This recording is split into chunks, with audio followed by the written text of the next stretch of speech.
Hi everyone, Slick the New Rick Tano here, the internet's busiest music nerd, and it's time for a review of this new Hives album, The Hives Forever, Forever the Hives. This is the 7th full-length record from Swedish garage rock legends, The Hives, a band that arrived in the late 90s, hit it big in the early 2000s, and really caught on to the garage rock revival, garage punk fusion wave that was very popular at the time. Not because the band was simply chasing a trend. I mean, with, hit songs like Hate to Say I Told You So, you could argue they were very much helping to set the trend. In fact, I would even actually say there are bands still to this day who, if they're in the know, showcase a bit of Hives' influence in their sound, like Haunting Barna's recent record, which I loved. But yeah, sadly, despite the Hives not being in any way, shape, or form one of these, kind of like boring, bland, professionalized garage rock bands that hit it big in the 2000s, like a Jet, as it were, they still don't really get, I think, like the credit or the critical acclaim that I think a lot of bands in the garage rock revival lane do. And I mean, I do sort of understand why to an extent, because it's not like, they're the most artsy or versatile band out there in modern garage. In fact, I think you could even argue that they are maybe even consistent to a fault, because still to this day, I feel like this new record over here, it's something that a casual listener could completely write off as just kind of saying like, yep, it's a Hives album that sounds like a Hives album. And, I can't deny that the Hives Forever, Forever the Hives certainly does sound like a Hives album. I mean, the title of the record, I think, even speaks to that kind of self-awareness. But I feel like saying that about any particular Hives album is maybe just being a bit too reductive. I mean, it's not as if each Hives album doesn't have its own direction and personality. Most certainly they do. I think every one of the band's 7 records thus far has added an interesting chapter to their overall catalog. Whether you're talking about the very fast, intense, hardcore punk vibes and influences that run throughout their debut, the garage and fast-paced punk sweet spot that they hit upon with their sophomore record, Veni Vidi Vicious. Then following that, we saw Tyrannosaurus Hives, which brought in a bunch of influences from hard rock and classic rock, with a lot of riffs and guitar work and vocal passages that felt not only very like Rolling Stones inspired, but occasionally AC/DC too. Their sound progressively got more slick on the Black and White album, the record that they dropped before basically the 10 years of studio album silence. Following that, Lex Hives. That one, in my opinion, was a little all over the place and saw them, sure, sticking to their garage rock roots, but also embracing song structures and chorus styles that had maybe a bit more of a pop flair. Somewhat hokier vocal deliveries from frontman H.P. Almquist, which I think were maybe employed to kind of take the edge off the band's sound a little bit. Then after this, years later down the road, we saw the band kind of like, embracing their legend status, as it were, with their comeback album, The Death of Randy Fitzsimmons. And on this new record over here, not only through its title, but through its album art as well, it seems like the band is making a conscious nod to some kind of, dynasty musically, as it were, which, despite the lack of long-term critical acclaim for the Hives, I do think they actually, have some claim to some degree, because when it comes to the garage revivalist wave the band originally made a name for themselves in, few groups have lasted as long as they have, or have done as well to stick to their roots. Plus, I mean, with the Hives across their entire catalog, the quality is at least there to some degree in every pocket.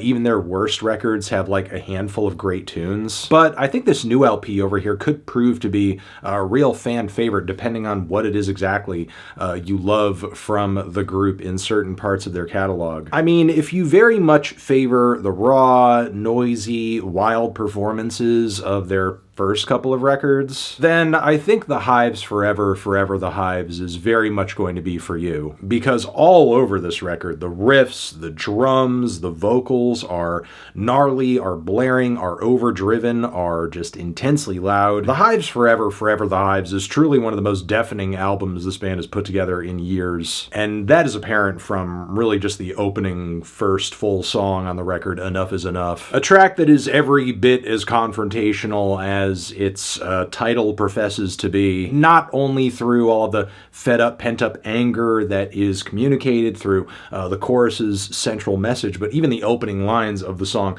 Everyone's a little fucking bitch, and I'm getting sick and tired of this. You know, it's very much like a Limp Bizkit's Break Stuff, Every Man's Anger anthem. And yeah, sure, while the anger and the lyricism and the whole vibe of the thing might come across as like a little hyperbolic, the performance is tight enough and compelling enough to like really get you wrapped up in the vibe and the message of the song. Comparatively, the following Hooray, Hooray, Hooray is a lot more slick with its tight angular guitar leads and punchy driving drums. The character portrait going on in the lyrics of this person who essentially, you know, was given and had everything at one point and just kind of squandered it through their own idiocy. And there's a couple choruses worth of catchy ideas flowing throughout this track, throughout the calls of everything, everything, and hooray, hooray, hooray. It still kind of shows that after all these years, the band not only still has like a lot of fire and, you know, aggression to their performance style and the way that they record in the studio, but on top of that, they could still write like a really catchy, straightforward, hooky song. After this, the song Bad Call also contributes to like a very solid run of tracks in the first half of this album, as it's like this,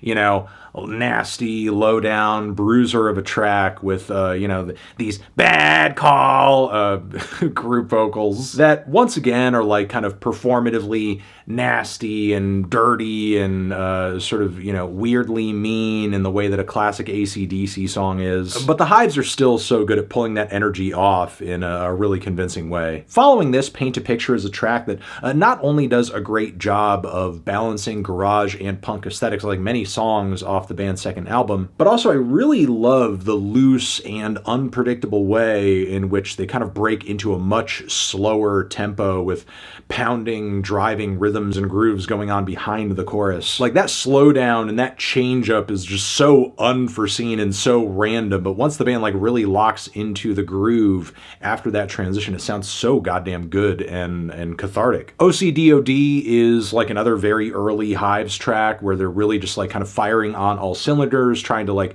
write the fastest and shortest song they possibly can. And after all these years, decades after 1997, where they were like, you know, really killing it at doing exactly that, they still sound great. Meanwhile, Legalize Living is another anthemic cut that kind of speaks to, you know, the same desires for freedom and just kind of doing your own thing like the first track does. Because in a way, this is an album that feels like it's kind of, you know, rebelling against something at least a little bit, just rejecting rules and boundaries and expectations and inhibitions. Now, following this, there's an interlude, which is a kind of interesting choice for just such a tight and very, you know, all killer, no filler, meat and potatoes kind of garage record. And following this interlude, we hit the song Roll Out the Red Carpet, which is a very punchy, upbeat rocker that I think is fine. Is it one of the best and strongest songs the band has ever written?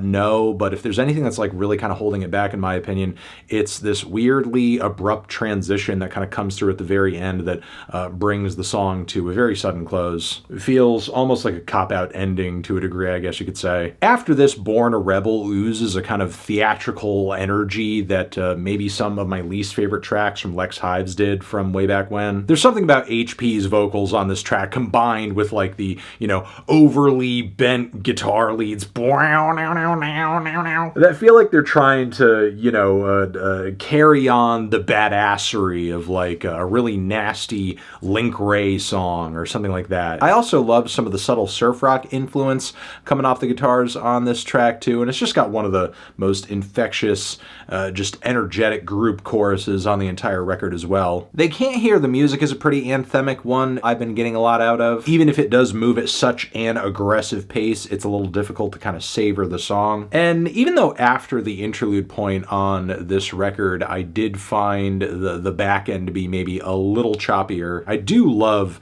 the punchy new wave influences that are kind of flowing throughout the title track that closes the album out. Look, overall, I did love listening to this album quite a bit, and I feel like this is the best and most consistent body of work the Hives have put out in quite a long time, which is why I'm feeling a strong 7 to a light 8 on this new album. Transition, have you given this Hives record a listen? Did you love it? Did you hate it? What would you rate it? You're the best, you're the best. What should I review next? Hit the like if you like. Please subscribe and please don't cry. Hit the bell as well. Over here next to my head is another video you can check out. Hit that up or the link to subscribe to the channel. Anthony Fantano, the Hives, forever.